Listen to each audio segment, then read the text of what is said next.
Jaya Radha Madhava Kunja Vihare Radha Madhava Kunja Vihare Gopi Jana Vallabha Girivaradha Gopi Jana Girivaradha Yashodanandana Brajajana Radajana Yashodanandana Brajajana Radajana Yamuna Shira Vanachara Muna Shira Vanachare Radha Madhava Kunjaviya Radha Madhava Kunja Vihare Gopi Jana Vallabha Girivaradari Vijana Vallabha Girivaradari Yashodanandana Brajajana Ranjan Yashodanandana Brajajana Ranjan Yamuna Tira Vanachare Yamuna Tira Vanachare Radha Madhava Kunjavihare Radha Madhava Kunjavihare Gopi Jana Vallabha Girivaradhare Gopi Jana Vallabha Girivaradhare Yashodanandana Vrajajana Anjana Yashodanandana Vrajajana Ranjan Yamuna Tiravanachare Yamuna Tiravanachare Jaya Radha Damodara Radha Damodara Shri Radhe Radha Damodara Radha Damodara Shri Radhe Prabhupada Prabhupada Prabhupada Jaya Prabhupada Jaya Prabhupada Prabhupada Prabhupada Jaya Prabhupada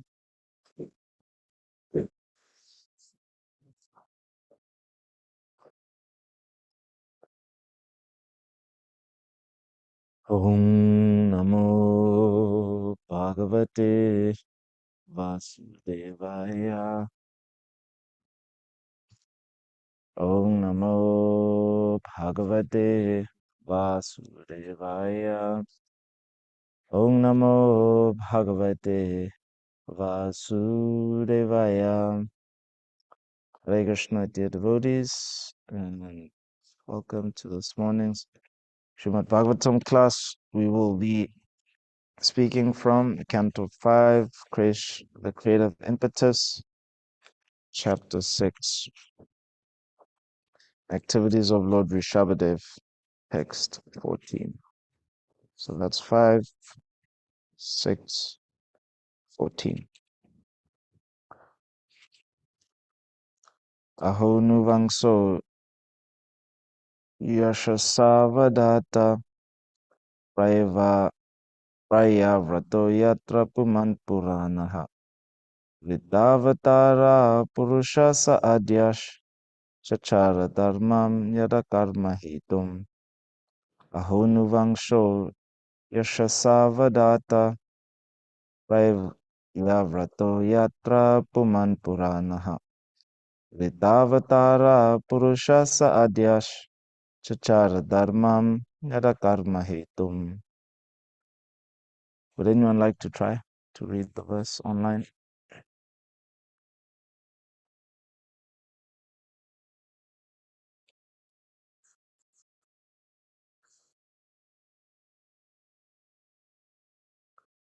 Synonyms. Aho. Oh, no, indeed. Vangshaha, the dynasty. Vishasa, with widespread fame. Avadataha, fully pure. Prayavrataha, related to King Priyavrata. Yatra, wherein Puman, the Supreme Person. Puranaha, the original. Rita Avataraha, descended as an incarnation. Purushaha, the Supreme Personality of Godhead. Saha, he. Adyaha, the original person. Chara, executed. Dharmam, religious principles, yet from which the karma hetum, cause of the end of fruitive activities. Translation. Oh, what shall I say of the dynasty of Priyavrata, which is pure and very much celebrated? In that dynasty, the Supreme Person, the original personality of Godhead, descended as an incarnation and executed religious principles that could free one from the results of fruitive activity. Purport by Srila Prabhupada. Srila Prabhupada ki jai. There are many dynasties in human society wherein the Supreme Lord descends as an incarnation. Lord Krishna appeared in the Yadu dynasty, and Lord Ramachandra appeared in the Ikshwaku or Raghu dynasty. Similarly, Lord Rishabhadev appeared in the dynasty of King Priyavrata. All these dynasties are very famous, and of them, the dynasty of Priyavrata is most famous. Text again, Aho nuvangsho yasasa vadata prayavrato yatra puman puranaha chitavatara purusha adyash chachara dharmam yara karma hetum. Oh, what shall I say of the dynasty of Priyavrata, which is pure and very much celebrated? In that dynasty, the Supreme Person, the original personality of Godhead, descended as an incarnation and executed religious principles that could free one from the results of fruitive activity. Om Gena Timrandasya Gyananjana Shlakaya Chakshur Unmilitangena Tasmai Shri Gurave Namaha. Nama Om Vishnu Padaya Krishna Vishtavitale Shrimati Bhakti Vedanta Swami Niti Namine. Namaste Saraswati Devi Gauravani Pracharnan Visesha Srinavadi Paschatya Deshatarn.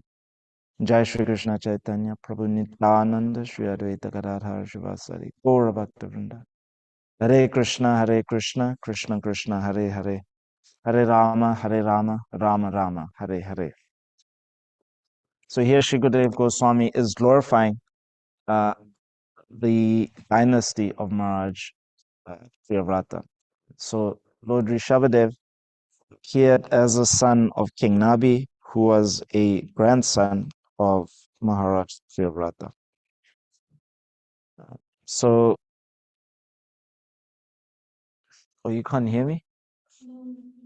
I can hear you, but there's no mic. You have it in your mouth, but then No, they can hear. And if you can hear me, you don't have to have it loud. Yeah. Okay. Sorry about that. Yeah. So Maharaj Priyavrata, as was described earlier in this canto, was performing great austerities, and he wanted to actually go back to Godhead through the path of detachment.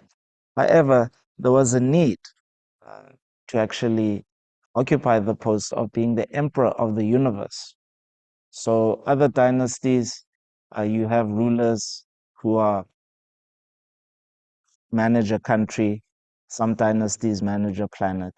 But in Maharaj Priyavrata's dynasty, him being the head of it, he was tasked to actually rule over the entire universe. And he was actually able to do so. So much so that through his mystic power, being dissatisfied that some parts of the universe were dark, the lighting of the sun throughout the entire universe wasn't uniform. And so Maharaj Priyavrata, being dissatisfied with this, used his mystic power to light those areas that were in darkness. So he, using Mahima Siddhi, you can basically interpolate, but he yeah, had a very great chariot, very big chariot, and he actually lit that part of the universe. There's also other descriptions that there was justice, law, and order throughout the universe simply by the twang of his bow. In other words, his military strength was so strong that even though he had a capital city in just one part of the universe, still um, distant planets would be fearful, and therefore they would actually abide by his order. So this is the strength of Maharaj Priyavrata. And so those austerities, that accumulated power, is actually conserved through the Garbhadan Samskara. So this Garbhadan Samskara ceremony it's actually technology. This is how dynasties are able to, families are able to actually produce generation after generation, very strong administrators. It's through this Garbhadan Samskara. And so Maharaj Priyavrata's um, this technology was so expertly applied in his great family that the Maharaj Nabi, as a descendant of Priyavrata, was able to actually attract the mercy of the Lord. So they were executing some sacrifices, um, and he couldn't have a son. And so, when the Supreme Lord, as Vishnu, appeared in the sacrifice that was executed by the Brahmins, um, they requested, he requested a son like the Supreme Personality of Godhead. But because the Lord was so merciful and attracted to the devotional service of Maharaj Nabi, well, he thought to himself, there's no one like me. So he just appeared in the womb of Meru Devi as Lord Rishabdev. So the establishment and the perpetuation of dynasties, we can see that it's through austerities, it's through devotional service. So, as we know in Kali Yuga is characterized by meat eating, intoxication, illicit sex, and gambling.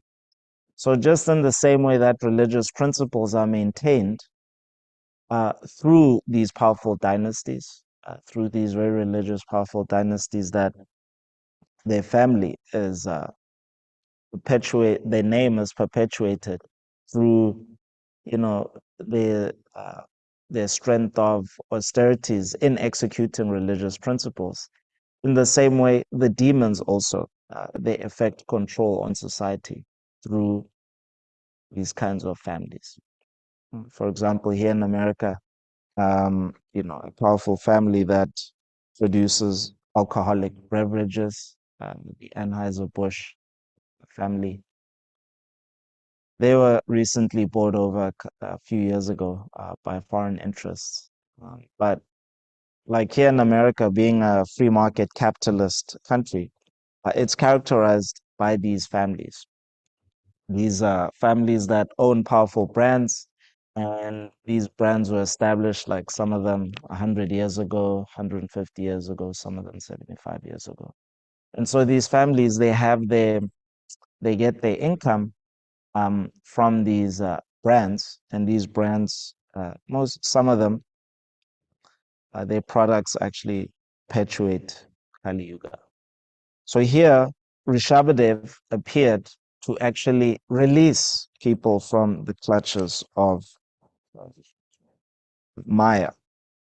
So it's mentioned here in the previous text that Lord Rishabhadev incarnated himself to deliver people from the clutches of Maya.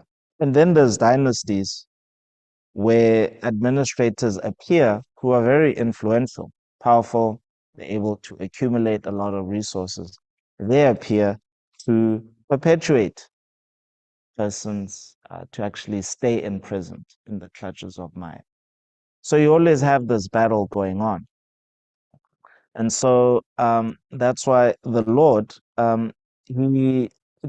he has to have this very difficult task of creating a world where people can, some of them can opt to stay in Maya, and some of them can opt to stay out of Maya.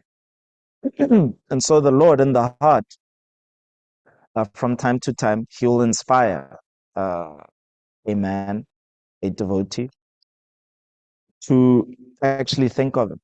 And so a very powerful devotee then will appear, from from that person, and then this person can actually offer some relief, offer some shelter from the denizens of Kali Yuga who are suffering from these particular clutches of my illicit sex, intoxication, meat eating, and gambling.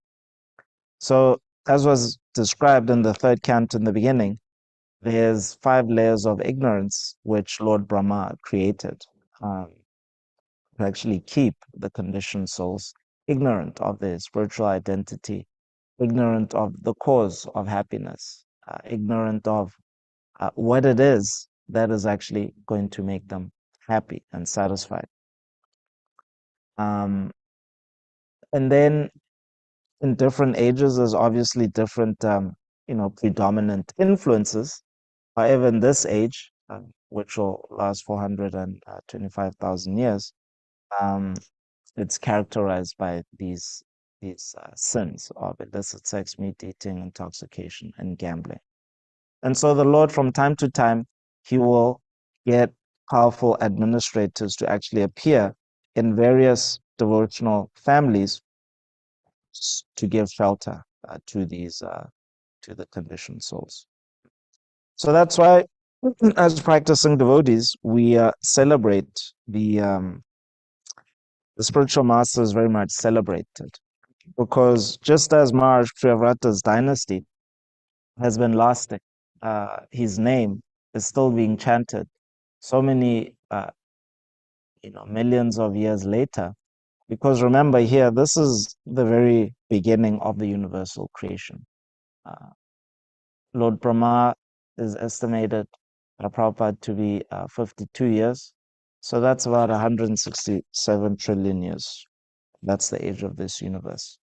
The entire age, the entire lifespan of the universe will be that of Lord Brahma, which according to Earth years is 311 trillion years. So, Maharaj Priyavrata appeared as a grandson of Lord Brahma. So there's Lord Brahma, and then there's Swayambhuva Manu, and then there's Priyavrata, who is the son of Swayambhuva Manu. So from such a long time ago, Maharaj Priyavrata's name is still being chanted in central Pennsylvania in the year of 2023. It's a very long time. And so this is the power of austerities. This is the power of the Garbhadan Samskar. That actually your name, so if you perform it very nicely, if you're a householder, your name can still be chanted many, many generations later.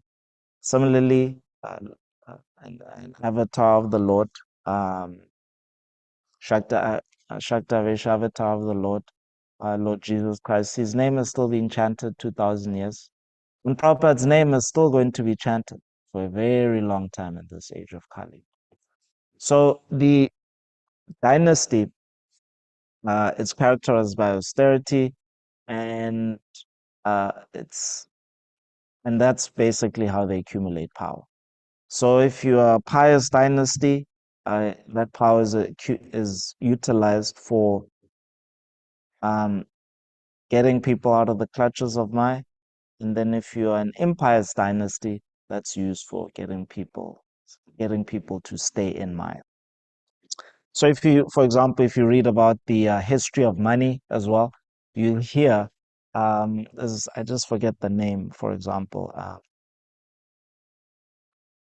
This was in Italy about 400 years ago, and they figured out, so modern banking, they figured out how to make it profitable.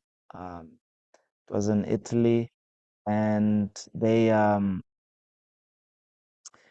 basically gave the government a means of how to actually fund wars. And so the modern financial system, where how governments actually the modern monetary policy of government. That is, they keep people working by increasing debt. Okay. So, for example, what the government does is that they say, we will issue a bond. So, if you buy a government bond, so you give the government $100, and the government will say, we promise to pay you back. So that's a bond. And we promise to pay you back at 5%.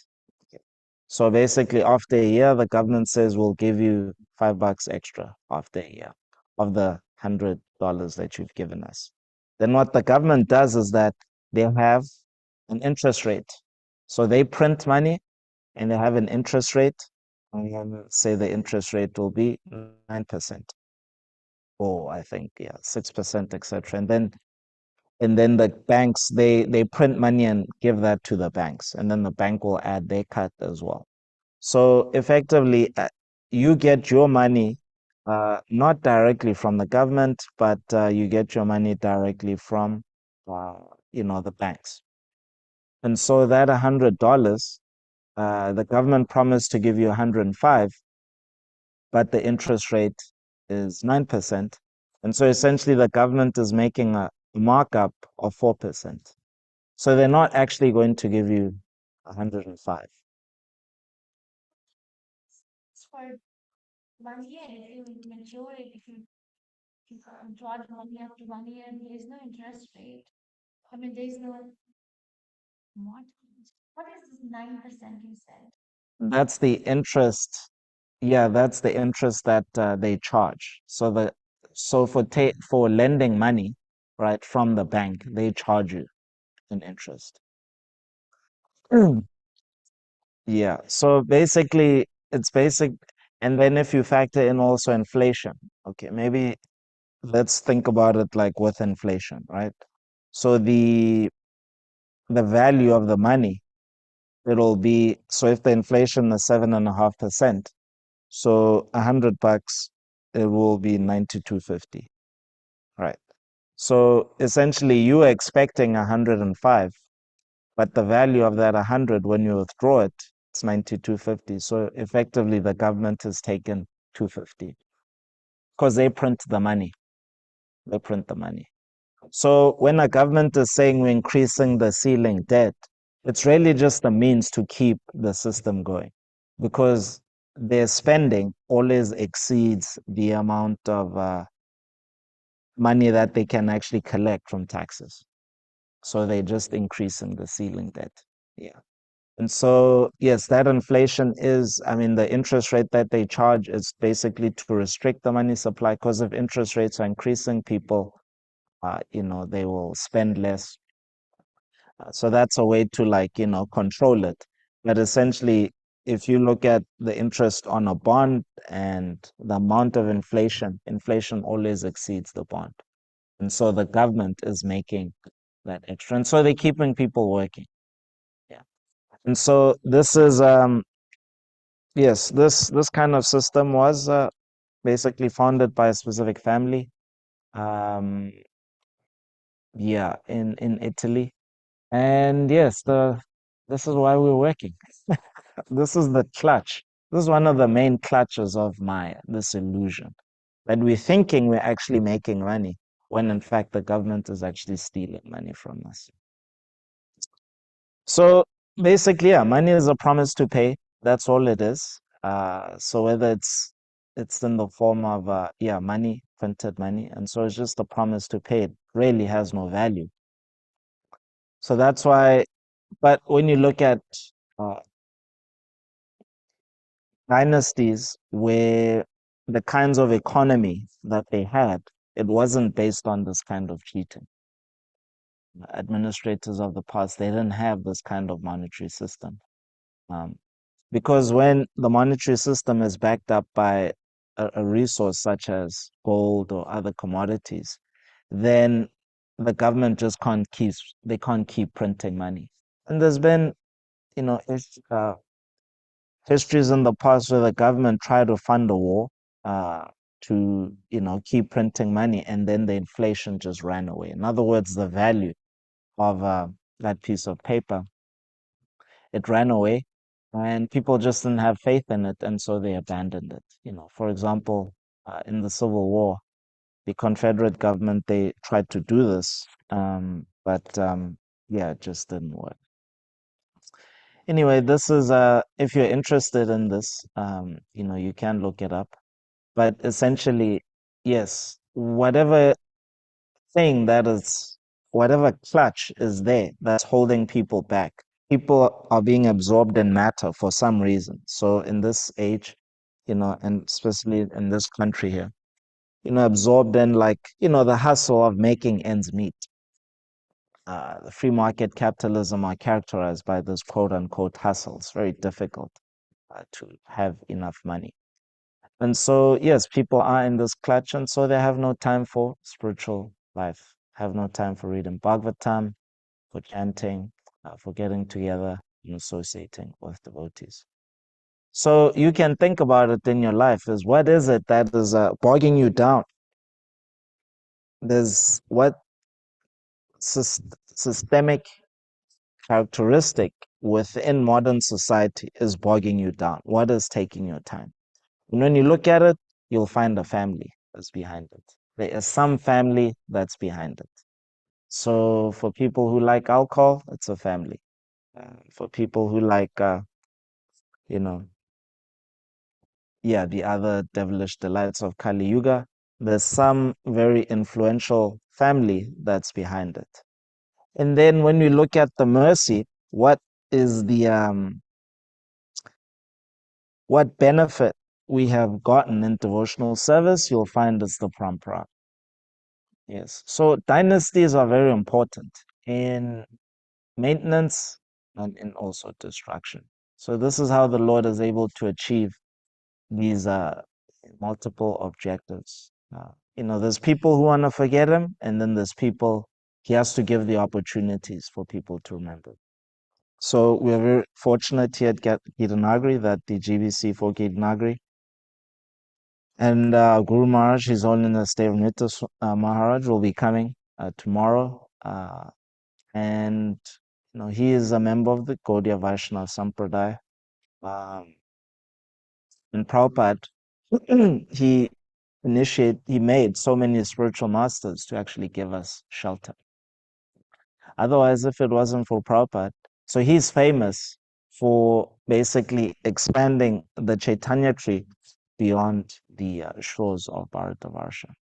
So as we heard very nicely yesterday, described by Yashadev in the previous verse, this earthly planet contains 7 seas and many islands and lands, of which Bharatavarsha is considered the most pious.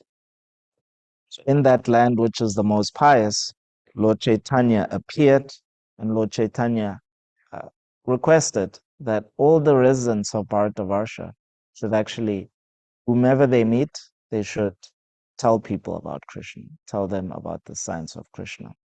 Now, since the disappearance of Lord Chaitanya, the Indian diaspora has expanded, and we can see the proliferation of data science, AI, big data, uh, IT, and us having a quote unquote an information age has been characterized by the spread of the Indian diaspora.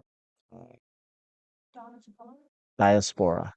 So diaspora is like, so say, it's basically a people from a specific culture, but living in a foreign land.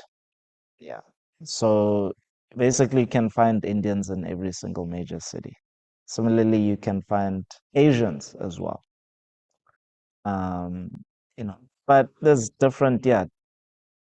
Some persons are able to like emigrate to different foreign countries. However, but you can see that the predominance of persons from India, they work in the IT industry, and this age, quote unquote, information age, acceleration of the influence of AI. Most of them are actually developing these technologies. So this isn't what Lord Chaitanya asked. Go out there and spread information technology. He didn't ask that. He asked, tell them about Krishna. You know. So Prabhupada, taking this on his head, uh, this is what he did. And so now the opportunities, the information, hearing about Lord Rishabhadev, hearing about Maharaj Priyavrata, this information is actually accessible. And when you think about it, information, even if it's available, so even with the establishment of, the public internet, yes, information is readily available. However, if you're in a certain mode, you cannot actually access it. So the modes still create a barrier.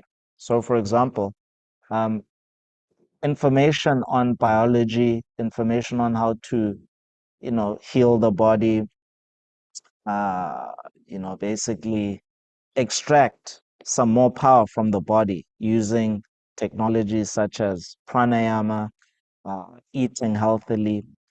That information is available, but who accesses it? Who actually will implement it in their life to actually get that kind of? You have to be in a certain mode. You need association, you need people to support you. Probably, you need to want to actually do it. Similarly, as well, how many people, go to vedabase.io and read about Lord Rishabdev? It's available. But without the devotee to actually inspire you to do it, to clear that fog, you just can't access it. It's still hidden. Yes. So this is the mercy of the Parampara. This is the mercy of Prabhupada. That this information, it's also available to all descendants of Bharatvarsha who are spread around the world. This opportunity to actually get the credit from Lord Chaitanya, that he's saying, go out there and tell people about Krishna. But how many actually did it? Prabhupada did it, but not many others did it. Instead, they went to actually get sense gratification, to get establish themselves in free market economies, to sell different goods, and in this way, perpetuate their life. So yeah, so this is the mercy of that. That's why Krishna, in order for him to actually create influence on people's lives, he does it. It's through personal touch. So that's why he does it through dynasties. He does it through people. So it's souls who have Krishna in their heart and they come in contact with people and they actually have an influence over those people. When you hear remembrances of Prabhupada, uh, you can see that a lot of them, and in fact, just forget the professor's name. Um, yeah, he wrote a glorification of the Bhagavad Gita. It's there in the beginning, but he remarked that when he first, met the devotees, he's asking them various questions. He could see that they had devoted their lives to Krishna. But the arguments that they were giving, or the responses that they were giving him to his questions, he couldn't understand why. There wasn't an actual rational reason. They weren't offering powerful explanations why they've done this. It just didn't appeal to him. And then when he met Prabhupada, he couldn't actually understand. Or this is why they've actually given up everything. Because Prabhupada's physical presence was so grave and so moving, he was touched. His heart was actually affected. Similarly, the devotees who were here as well, when Radhanath Maharaj, came. Yeah, so Radhanath Maharaj's physical presence, it actually affects you. It's so palpable. His spiritual potency, it affects you. Like you feel, my goodness, yes, life is just completely different after you've met him. There's some persons who are famous, like for being famous. But there's persons who, after you've met, you can actually understand why they're so popular and famous. Because after they meet them, the experience is so profound, so moving that yes, your whole how you view life, how you view what you just the whole purpose of life, it's actually completely changing. So I want to read a nice. I don't know if any of you know. On Sunday it was the appearance disappearance festival of Shamananda Prabhu. Shamananda, yeah. He's one of the original book distributors in Gaudiya Vaishnav history. So it was Shamananda, Narottam Das Thakur, and Srinivasacharya. They were all students of Srila Jiva Goswami, and they he sent them out to distribute the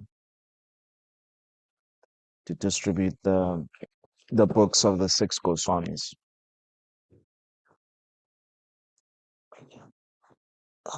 So this is an account of yes, his life and how he too also established a great influence. And this is yes, the Chaitanya tree. The the Chaitanya tree is how the Lord continues to have influence and give shelter on people, even after so many millennia of the disappearance of Lord Rishabhadev. Still, the Lord, through um, so we know there's dynasties that are established through seminal lines, but the parampara is through inspiration. So basically, just as Prabhupada explains very nicely, just as so the Lord Sri Krishna first appeared in the mind of Lord of Vasudev, his father, and then he transferred himself from Vasudev's mind to the mind of Mother Devaki, just as the sun's rays are transferred to the moon. That's description is there. So when you actually come in contact with a pure devotee of the Lord, that's actually what they're doing. They're transferring Sri Krishna into your heart. So the super soul is already there, but one is covered over.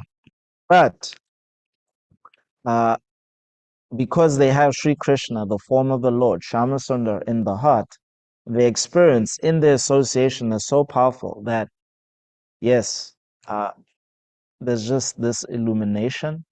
And yes, you see Krishna very clearly. You see him very vividly. So one, before coming in contact with a pure devotee of the Lord, yeah, you can come before the deity and just be very pious and, offer your respects. And then the pure devotee comes and they lead kirtan, they speak about the glories of the Lord. And then you look at the deity and you're like, whoa. So that illumination is just as how Krishna appeared in the heart of Mother uh, Devaki. So this is what's going on, how the parampara is actually going on.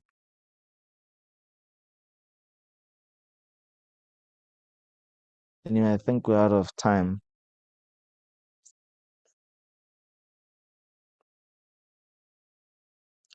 So I just want to read how it actually happened.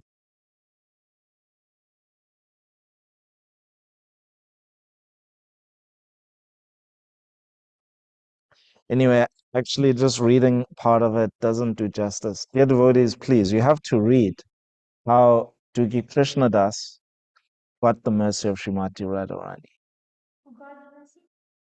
Duki Krishnadas and how he became Shamananda. Yeah. So he was personally, Srimati Radharani personally tattooed tilak on his forehead because she was so pleased with these devotional service.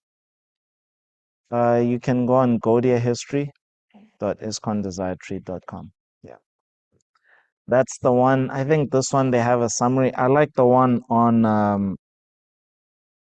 the Vaishnav calendar. Yeah, I was actually listening to this one. the Vaishnav calendar app. It's a bit longer. There's more detail. So you'll basically see how he got the direct mercy of the mother of devotion.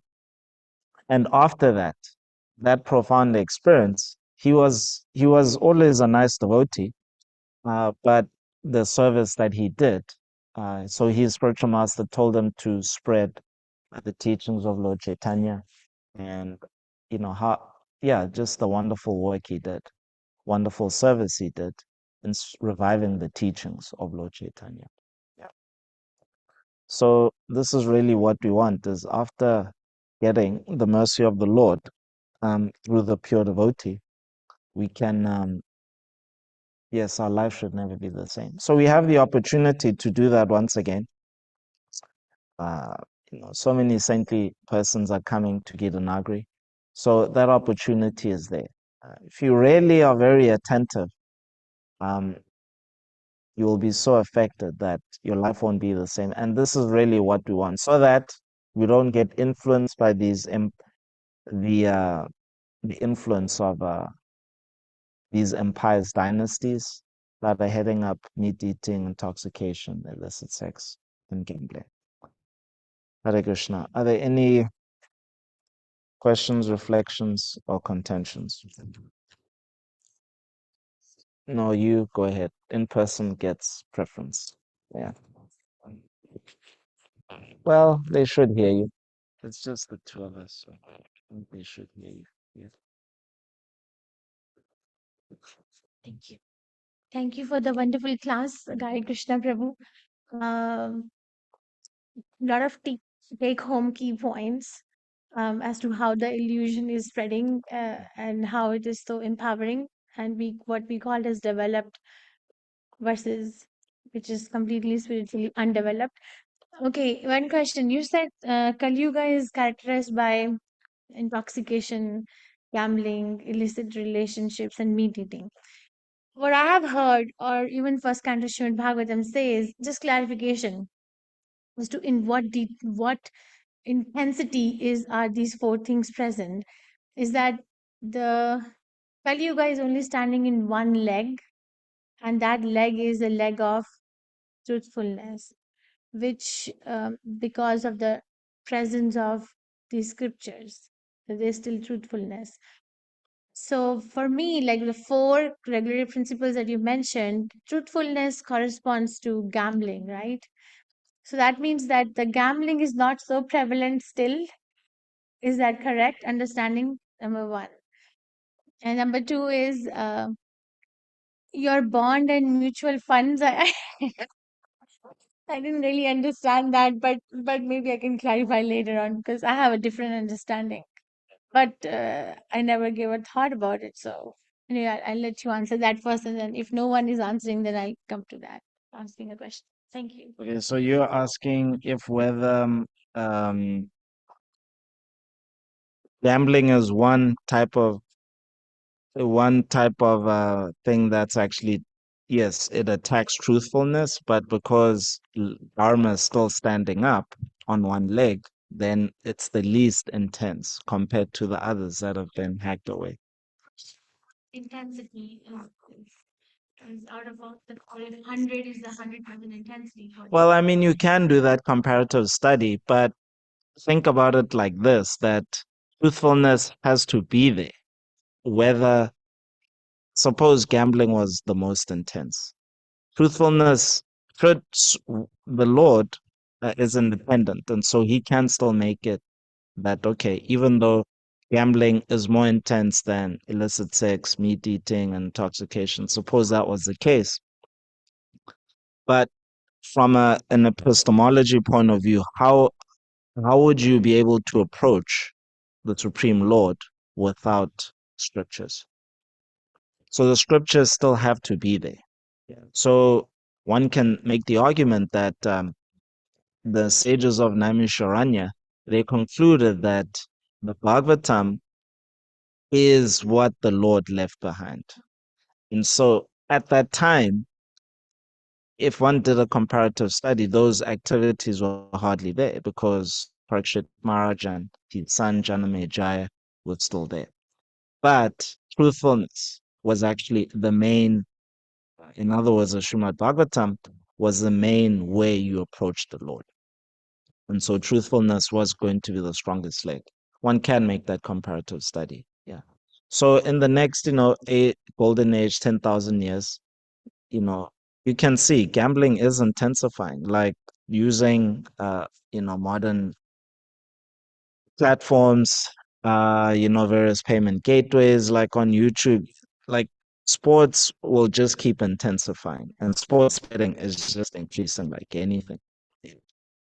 Whereas I think, yeah, when we were kids, sports betting wasn't the big thing. You actually had to, um, and like gamble. Now with advances in, IT, you can play a slot machine on your computer. You can gamble anywhere. So it's not really that it's so less intense. Um, but I would make the argument that that must have that truthfulness is the strongest leg of Dharma because that's the way Krishna left his presence in this age of Kali. Yeah. No, no, continue. No one is raising their hand. Thank you for the answer. So what I take home from the answer is if I have to avoid all the four regulatory principles, the most important thing is I have to approach the truthfulness that will give me strength to practice other four regulatory principles. Okay. Other question. Thank you again. This is so nice. The other question is you were talking about this bond. So this is my understanding. Okay. And I'm not so much, but I would like to understand that okay, if you buy a government bond, which in United States is called a CD, which is FDIC insured, and you buy it, and you buy it, let's say, at 3% interest for, let's say, it matures in 3 months, then you do get that 3% back, Yeah. and you do not pay an additional money or interest rate if you get that mature back. That's my understanding.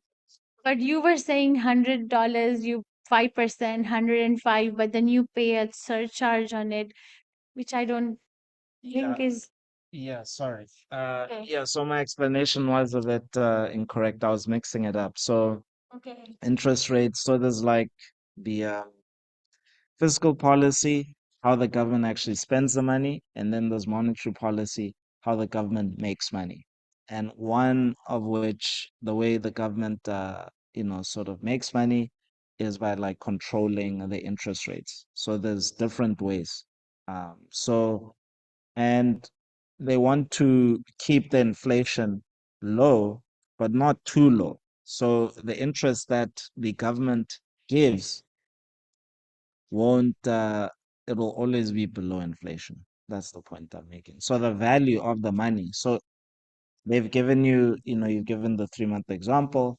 So at the time of maturation, the value of the money that you put in at the beginning and at the end has been devalued by inflation. And so the government is making that extra because they're printing the money, remember. So you will buy another government bond, but basically when they issue the money, it's been devalued. So they're giving you less effectively. So then just give money to Krishna. Exactly. So the point I was making was that this is cheating. Yeah, how to get people to work perpetually, funding wars. Basically, this is a system that governments throughout the world have been using for several hundred years. And this is how they get people to continuously work. When you look at pious dynasties like Maharaj Priyavrata's, Ikshvaku, where Manu comes from, um, other sort of Manus, um, the economies wasn't based on this cheating. It was based on that principle of giving to Vishnu, giving to Krishna. So when we read about giving in charity, the Brahmins, they get charity, but they only accept enough and they give away. That's an economy. That's the economy of the Varnashram. So it's all based on giving. It's a zero interest financial system. There's actually trade happening. It's not like a zero sum game where people are losing. oh, as a householder, I have to give to the Brahmin, I have to give to the yeah, I have to give to the deities, I have to give to all these guests that are coming. So it may seem like the householders are the losers, but it's actually not the case. They're getting free education. They actually didn't charge. The Brahmins didn't charge education. The householders need their kids to be educated. If the kids are not educated, they're going to destroy the wealth of that family. Yeah. Yes, they're going to destroy it. So it's in the interest of the householder to get this kid, these children to be educated so that they can protect the wealth. If they're not educated, they won't take care of them in their retirement.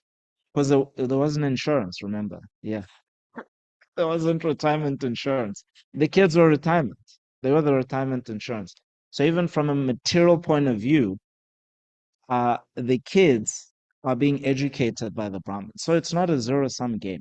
No, it's not. It's a verse like that. I mean, it's not. There is a verse like that, fourth canto, 22nd chapter, verse 46, I think, where Pitu Maharaj is saying that the wealth of the Brahmanas wealth of the world belongs to Brahmanas, and the other Varnas are just a bank account for the Brahmanas. So when Brahmanas ask, give it. So I get that. Right. But so thank you so much for so many wonderful and intellectualized Bhagavatam class. Thank you. One comment I wanted to make is when you said that a very spiritually elevated personality comes and you meet them, then your life is not the same. One comment I had was, it will not be same if I also approach that personality with an open heart. If my heart is closed, then Yes, yes, it's reciprocal. That's correct. yeah. That's Thank, true. thank you. Yeah, that's true. Thank you, Haribol. Thank you. Are there any contributions? We have 3 minutes, 2 minutes.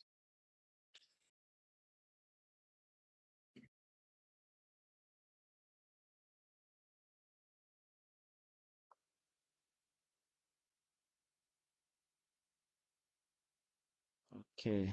Well, thank you so much, dear devotees, for participating, listening in, tuning in to this Bhagavatam class.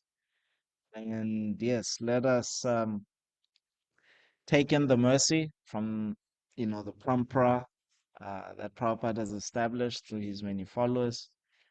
And in this way, we will feel the effect on Lord Rishabhadev on our lives, how still to this day the dynasty of Maharaj Priyavrata is still giving us shelter on how to be released from the clutches of Maya through the life of Lord Rishabhadev. Hare Krishna. Grantaraj Srimad Bhagavatam ki jai. Srila Prabhupada ki jai. Nitai Go Pramanande Haribo. Gaura Bhakta ki jai.